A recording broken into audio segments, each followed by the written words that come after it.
जी हाँ, नमस्कार दोस्तों, कैसे हो आप लोग। आशा करता हूँ आप लोग ठीक होंगे। भोजपुरी गायक तूफान राज का एक और बवाल मचाने वाला सॉन्ग रिलीज कर दिया गया है। अभी जाकर देख सकते हैं। नीलकंठ म्यूजिक से रिलीज किया गया है। क्या खबर जानेंगे आप लोग इस वीडियो में, लेकिन मेरे चैनल पर नए हैं तो मेरे चैनल को सब्सक्राइब करें और इस वीडियो को ज़्यादा से ज़्यादा शेयर करें। चलिए आपको लोग बताते हैं। इस सॉन्ग का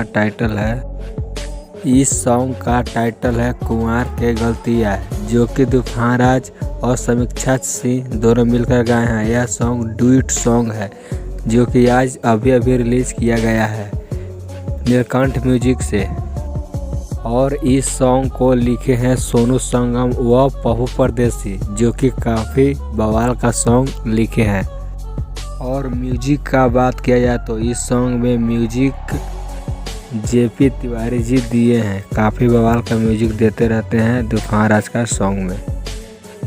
अगर आप लोग तूफान राज को चाहने वाले हैं तो इस वीडियो को ज़्यादा से ज़्यादा शेयर करें और मेरे चैनल को सब्सक्राइब ज़रूर करें।